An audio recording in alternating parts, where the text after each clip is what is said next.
அஸ்ஸலாமு அலைக்கும் வரஹ்மத்துல்லாஹி வபரகாத்துஹு. வணக்கம். நாம் இறுதி வகுப்பில் இணைகரம் என்ற பாடத்தில் இணைகரத்தினுடைய பண்புகள் சம்பந்தமாகவும் அது சம்பந்தமான சில உதாரணங்களும் அது சம்பந்தமான பயிற்சிகளும் உங்களுக்கு வழங்கப்பட்டது.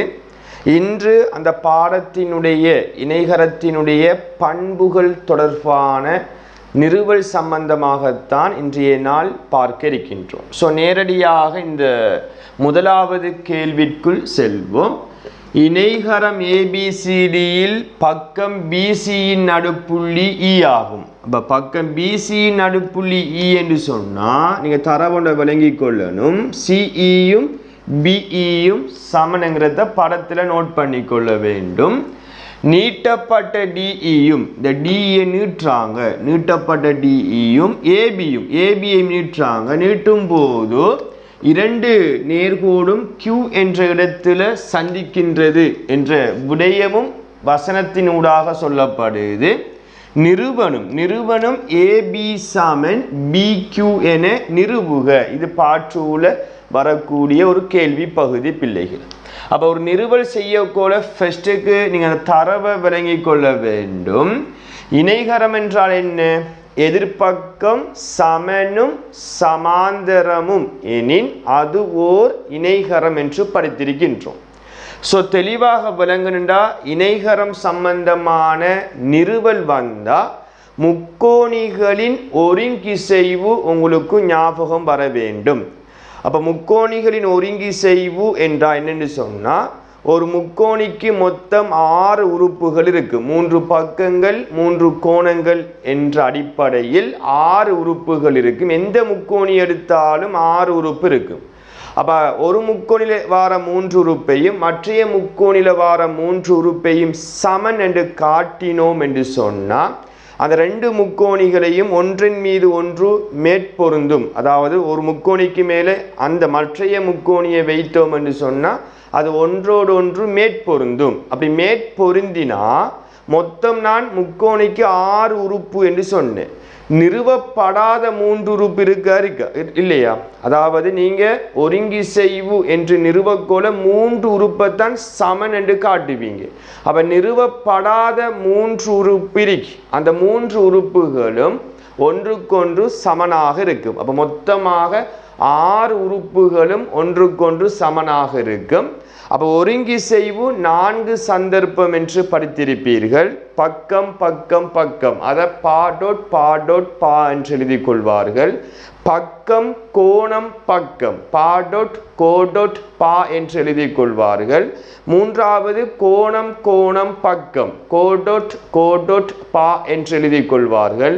நான்காவது செம்பக்கம் பக்கம், அது செங்கோண முக்கோணிக்கு மட்டும்தான் அந்த ஒருங்கிசைவு பொருந்தும். 2 உறுப்பைத்தான் சமப்படுத்த வேண்டும். செம்பக்கம் பக்கம், அதனால பா என்று எழுதி கொள்வார்கள். அப்ப அந்த விடயம் புரிந்தால்தான் இப்ப தெளிவாக விளங்கணும். ஏபியும் எது ஏபி? இந்த ஏபியும் இந்த பிக்யூவும் சமன் என்று நிறுவனம். அப்படி சமன் என்று நிறுவனம் என்றால் நீங்க டக்குன்னு யோசித்து கொள்ளணும். டிசியும் ஏபியும் எப்படி இருக்கும்? சமனாக இருக்கும். அதாவது டிசி சமன் ஏபி. காரணம் என்ன? இணைகரத்தினுடைய எதிர்பக்கம் சமன். அது பண்பு. இணைகரத்தினுடைய எதிர்பக்கம் சமன். அடுத்து நீங்கள் நிறுவனம். அப்போ டிசியும் பிக்யூவும் சமன் என்று நிறுவனம். அதாவது டிசி சமன் பிக்யூ.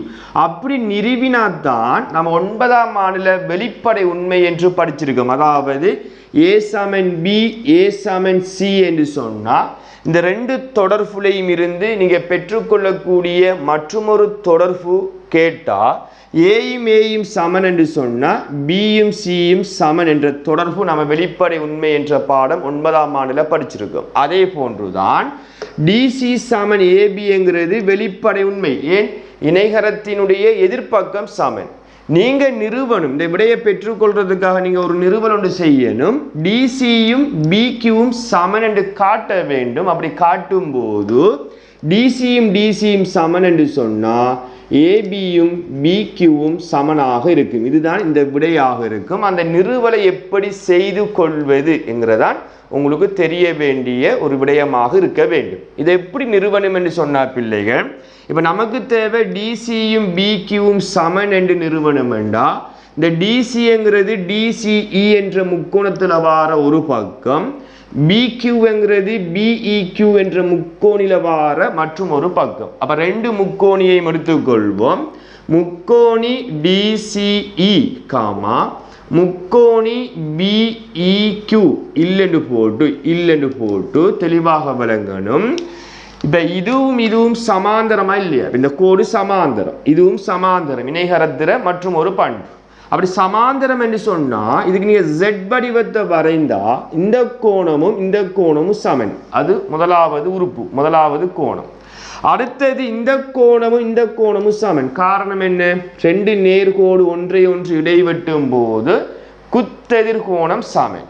மூணாவது சிஇயும் பிஇயும் சமன். இப்படி அந்த மூன்று உறுப்பு சமனானத்தை நீங்க ஃபர்ஸ்ட்டுக்கு நோட் பண்ணி கொண்டு எழுதும் போது ஈஸியா இருக்கும். அப்ப நான் நோட் பண்ணிட்டேன். இப்ப எழுதப்பறன் பாருங்க. ஃபர்ஸ்ட்டுக்கு நான் கோணத்தை எழுதுறேன். டிசிஇ என்ற கோணமும் அங்கால என்ன கோணம்? ஒன்றிவிட்ட கோணம் வரைய போல இபிக்யூ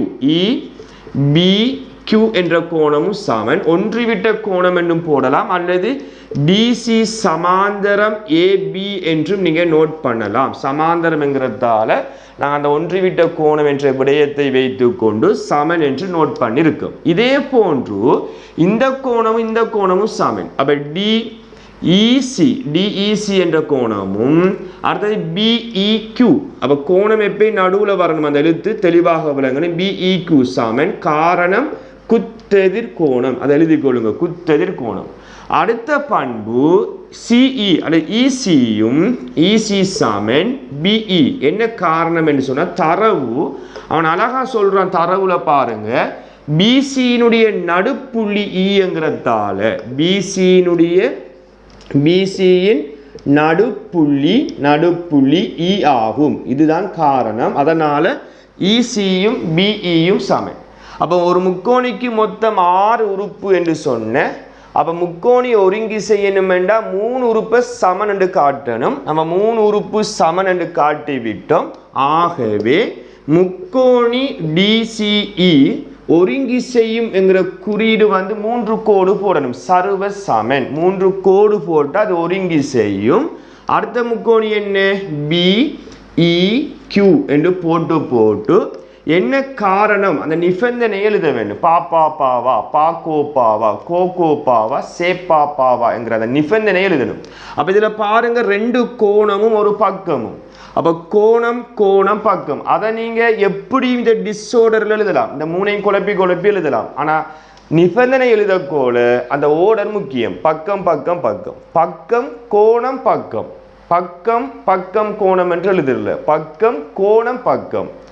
அடுத்த கோணம் பக்கம், அதான் அந்த ஓர்டர். அப்ப இதுல ரெண்டு கோணமும் ஒரு பக்கமும் இருக்கிறதால இதை நீங்க மூணையும் மாத்தி எழுதலாம், பிரச்சனை இல்லை. ஆனா நிபந்தனை எழுதக்கோல கட்டாயம் அந்த ஓர்டர் முக்கியம். கோணம் பக்கம் என்று போட வேண்டும். அப்ப அந்த 3 உறுப்புகள் சமனண்டா இந்த முக்கோணியும் ஒன்றின் மீது ஒன்று மடிக்க கோல ஒன்றோடு ஒன்று மேற்பொருந்தும். அப்படி மேற்பொருந்தினா நிறுவப்படாத ஏனைய உறுப்புகள் எப்படி இருக்கும்? ஒன்றுக்கொன்று சமன். அப்படி என்றா எது நிறுவப்படல? டிஇ சமன் ஈக்யூ என்கிறது சமனாக இருக்கும். அடுத்தது டிசி சமன் பிக்யூ சமனாக இருக்கும். அடுத்தது கோணம் ஒன்று சமன். இந்த கோணம் நிறுவல. இதுவும் சமன் என்று சொன்ன எஞ்சிய கோணம் ரெண்டும் எப்படி இருக்கும்? சமனாக இருக்கும். சிடிஇ என்ற கோணமும் அடுத்த இக்யூபி என்ற கோணமும் சமன். ஆனா நமக்கு தேவை இப்ப இந்த 3 உறுப்புலையும் இந்த டிசி சமன் பிக்யூ என்ற தரவு தான் தேவை. அப்ப அந்த தரவை எடுத்துக்கொள்றதுக்காகத்தான் மேலுக்கு அந்த ரெண்டு முக்கோணிகளும் ஒருங்கி செய்யும் என்று காட்ட வேண்டும். இப்ப ஆகவே டிசி சமன் பிக்யூ என்று நீங்க தரவு எடுத்து போட்டு அடுத்த முடிவு உங்களுக்கு தெரியும். இணைகரத்தினுடைய எதிர்பக்கங்கள் ஒன்றுக்கொன்று சமன். ஸோ டிசி சமன் ஏபி என்று எழுதி கொள்ள வேண்டும்.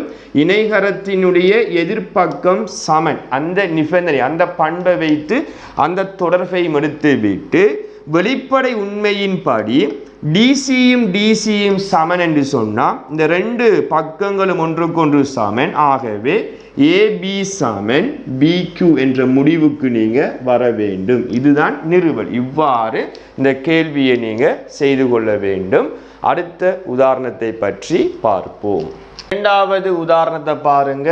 மிக முக்கியமான ஒரு கேள்வி பகுதி. இந்த கேள்வி பிள்ளைகள் செகண்ட் டேர்மில் இது ஒரு பாடப்புத்தகத்தில் உங்களோட பாடப்புத்தகத்தில் இருக்கிற ஒரு கேள்வி. அது அப்படியே தூக்கி உங்களோட செகண்ட் டைம் எக்ஸாம் பேப்பரில் போடக்கூடியதாக இருக்கும். நிறைய தடவை இப்படியான கேள்வி உங்களோட செகண்ட் டைம் பேப்பரில் வந்திருக்கு. ஸோ தெளிவாக இதை புரிந்து கொள்ள வேண்டும். இந்த உருவத்தை பார்த்தீங்கன்னு சொன்னால் இரண்டு இணைகரம் காணப்படுது, தரவுலையும் சொல்லப்படுது. முதலாவது இணைகரம் PQRS தான், PQRS பெரிய இணைகரம். இரண்டாவது QYSX, இந்த ரெண்டு இணைகரங்கள் காணப்படுது. அப்ப இணைகரத்தினுடைய பண்புகள் உங்களுக்கு கட்டாயம் ஞாபகம் இருக்க வேண்டும்.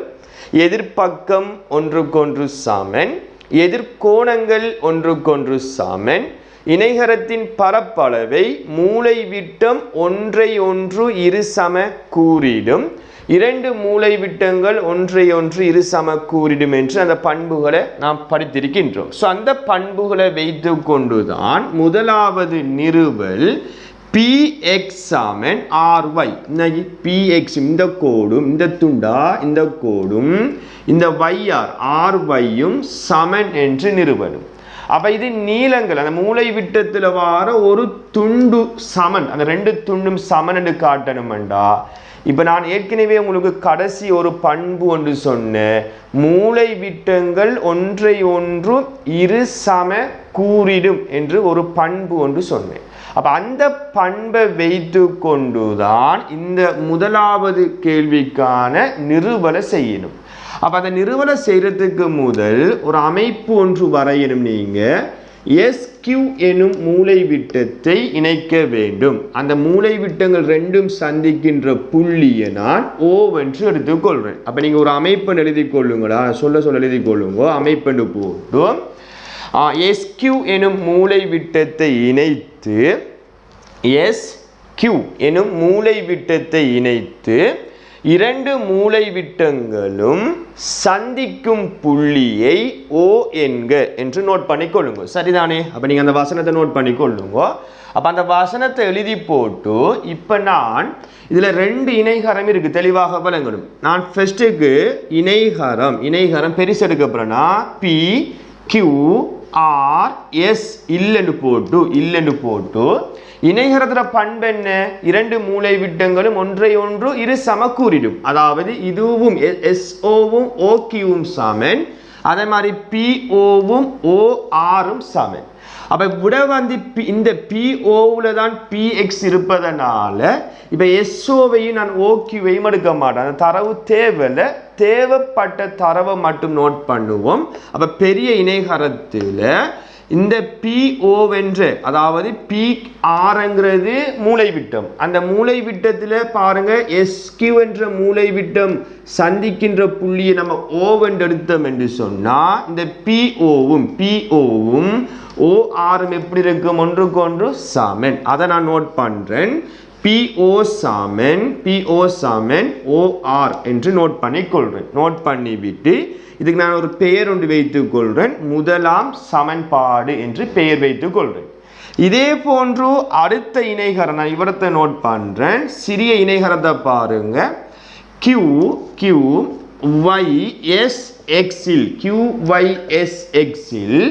மூலை விட்டம் என்கிறது என்ன? XY. இந்த XY என்ற மூலை விட்டத்தில் XOவும் OYயும் எப்படி இருக்கும்? சமன். அப்ப நான் நோட் பண்றேன். OX அல்லது XO எல்லாம் ஒன்றுதான், சமன் OY. இதை நான் இரண்டாம் சமன்பாடு என்று எடுத்துக்கொள்றேன். இப்ப தெளிவாக பார்க்கணும், இந்த px நம்ம நிறுவனம் சமன் என்று நிறுவனம் என்றா இது வர வேண்டும் என்று சொன்னா PO என்ற இந்த துண்டுல இருந்து OX என்ற துண்டை கழிச்சோம் என்று சொன்னா PO என்ற பெரிய துண்டுல இருந்து OX என்ற அந்த சிறிய துண்டை கழித்தோம் என்று சொன்னா PX வருமா வராதா? வரும். இது வெளிப்படை உண்மை, 9ஆம் ஆண்டுல படிச்ச வெளிப்படை உண்மை. ஸோ POவில் இருந்து கழிக்க போறோம்ங்கிறதால முதலாம் சமன்பாட்டில் இருந்து இரண்டாம் சமன்பாட்டை கழிக்கணும். இதை போட்டுக்கொள்ளுங்க. அப்ப POவில் இருந்து OX கழித்தா OR இருந்து OY கழிக்கணும். கூட்டினா அங்காலையும் கூட்டணும், கழித்தா ரெண்டு பக்கமும் கழிக்கணும். இப்ப POவில் இருந்து OX அல்லது XO இந்த துண்டை கழித்தோம் என்று சொன்னா PX வரும். அப்ப PX சமன் OR இந்த பெரிய துண்டிலிருந்து இந்த OR இருந்து OY இந்த OY கழித்தோம் என்று சொன்னா YR அல்லது RY. அப்ப YR அல்லது RY எழுத்து நீங்க எப்படி மாத்தி எழுதலாம்? அப்ப PX சமன் YR. அப்ப ஃபர்ஸ்ட் நிறுவல பாருங்க, PX சமன் YR அல்லது RY. நீங்க எப்படியும் எழுதலாம், இதை மாத்தியும் எழுதலாம், எல்லாம் ஒன்றுதான். நீங்க இந்த ரெண்டு எழுத்து வந்தா சரி, ஓகே தானே? அப்ப PX சமன் RY அல்லது YR ன்னு போடலாம். இதுதான் அந்த ஃபர்ஸ்ட் கேள்விக்குரிய நிறுவலாக காணப்படும். இரண்டாவது கேள்வியை பாருங்க. நாட்பக்கல் PSXQ இன் பரப்பும் நாட்பக்கல் SRQY இன் பரப்பளவும் சமன் என்று நிறுவனம். அப்ப இதை நோட் பண்ணுவோம். நாட்பக்கல் PSXQ அப்படின்னு சொன்னா இந்த உருவம் பரப்பு, நான் நிலற்றப்பட்ட இந்த உருவத்தின் பரப்பும் நாட்பக்கல் SR இது R QY இதான் y. அப்ப அதே மாதிரி இந்த உருவத்தின் பரப்பும் சமன் என்று நிறுவனம். நான் கருப்பால நிலற்றப்பட்ட அந்த ரெண்டு ஏரியா ரெண்டு பரப்பளவும் ஒன்றுக்கொன்று சமன் என்று நிறுவனம் என்றா, நான் ஏற்கனவே உங்களுக்கு ஒரு பண்பொன்று ஆரம்பத்தில் சொல்லியிருக்கேன். இணைகரத்தின் மூலை விட்டம் பரப்பளவை இரு சம கூறிடும். ஸோ இதில் ரெண்டு இணைகரம் இருப்பதனால நீங்கள் அதை பெயர் வைத்து தான் செய்து கொள்ள வேண்டும். இணைகரம் PQRS என்று போட்டு, அப்போ இது மூலை விட்டம் என்று சொன்ன இந்த மூலை விட்டத்தை எடுப்போம். இந்த மூலை விட்டத்தை எடுத்து செய்ய முடியாது. அப்போ இந்த மூலை விட்டத்தை எடுத்தால் தான் அவன் சொன்ன அந்த ஏரியா வரும். ஸோ SQ என்ற மூலை விட்டத்தை எடுத்தீங்கன்னு சொன்னால் PSQ என்ற ஒரு முக்கோணி வரும். அதே மாதிரி SQR என்ற முக்கோணி வரும். அந்த இணைகரத்தை ரெண்டு முக்கோணியாக இந்த மூலை விட்டம் என்ன செய்யும்? பிரிக்கும். அந்த ரெண்டு முக்கோணிர பரப்பளவும் எப்படி இருக்கும்? சமன் பண்பு. ஆகவே அதை விளங்கி கொண்டு முக்கோணி PSQ இன் பரப்பு சமன் முக்கோணி SQR இன் பரப்பு என்று நீங்க நோட் பண்ணிக்கொள்ள வேண்டும். இது விளங்கிட்டு தானே? அதே போன்று அடுத்த இணைகரத்தை எடுப்பீங்கன்னு சொன்ன இணைகரம் சின்ன எடுப்போமா XQYS இல் அதே மூலை விட்டு எடுத்தீங்கன்னு சொன்னா ரெண்டு முக்கோணி வரும். SXQ தெளிவாக விளங்கணும். அப்ப முக்கோணி SXQ இன் பரப்பு சமன் முக்கோணி பாருங்க SYQ அல்லது QSY. எப்படியும் நீங்க அந்த மூன்று எழுத்து வந்தா சரி, QSY இன் பரப்பு என்று போட வேண்டும். அப்ப இதுக்கு நான் முதலாம் சமன்பாடு என்றும் இவரை நான் இரண்டாம் சமன்பாடு என்றும் எடுத்துக்கொண்டீங்கன்னா, ஃபர்ஸ்ட்டுக்கு பார்த்தீங்கன்னா PSQ இவ்வளவு தூர பரப்பும் வரும். இதுவும் சேர்ந்து இந்த நிலற்றப்பட்டதும் வெள்ளையாக இருக்கிற அந்த பிரதேசம் சேர்ந்து தான் PSQவின் பரப்பு. அதில் இருந்து இந்த வெள்ளையாக இருக்கிற SXQ இந்த துன்ற பகுதியின் பரப்பை கழித்தோம் என்று சொன்னால் நிலற்றப்பட்ட உருவின் பரப்பு வருமா வராதா? வரும். அதை நீங்க விளங்கி கொண்டு அப்ப PSQல இருந்தால் SXQவின் பரப்பை கழிக்கணும். ஸோ முதலாம் சமன்பாட்டிலிருந்து இரண்டாம் சமன்பாட்டை கழிக்கணும். அப்ப அதை கழித்துக் கொள்வோமா? முக்கோணி PSQ இன் பரப்பு சய முக்கோணி என்ன வரப்போகுது SXQ இன் பரப்பு சமன் இங்கால கழித்து அங்காலையும் என்ன செய்யணும் கழிக்கணும். ஸோ முக்கோணி SQR இன் பரப்பு செய்ய முக்கோணி QSY இன் பரப்புன்னு போட்டு இவ கழித்தீங்கன்னு சொன்னா நாட்பக்கள் வரும். ஏன் 4 உச்சிகள் இருக்கு பாருங்க, கழித்த அந்த 4 உச்சிகளை கொண்ட அந்த ஏரியா வரும். அப்ப அதனுடைய பெயர் பொதுவான பெயர் நாட்பக்கள். அப்ப நீங்க எழுதணும். ஆகவே நாட்பக்கள் என்ன பக்கள் நாட்பக்கள் PSXQ அத பேரை பாருங்க PSXQ அப்படியே சொன்னதும் வரும். இன் பரப்பு சமன் நாட்பக்கள் SRQY இன் பரப்பு என்ற அந்த முடிவுக்கு நாம் என்ன செய்யணும் வரணும். இவ்வாறு தான் அந்த இணைகரத்தினுடைய பண்புகளை வைத்து நீங்க என்ன செய்யணும் நிறுவல் கேள்விகளை செய்து கொள்ள வேண்டும். அப்ப இத்துடன் இணைகரம் 1 என்ற பாடம் முழுமையாக முடிவடைந்துள்ளது. இங்கு சொல்லப்பட்ட அனைத்து விடயத்தையும் உங்களோட பாடக்கோப்பில் நோட் பண்ணிக்கொள்ளுங்க. இது சம்பந்தமான சில பயிற்சிகள் குழுமத்தினூடாக வழங்கப்படும். அந்த பயிற்சிகளையும் அடுத்த வகுப்பு எப்போது இருக்கின்றதோ அதற்கு இடையில் செய்து அனுப்பி கொள்ளுமாறு கேட்டுக்கொண்டு மற்றொரு காணொளியில் புதிய தலைப்பினூடாக உங்களை சந்திக்கும் வரை விடைபெற்று செல்கின்றேன். நன்றி, வணக்கம்.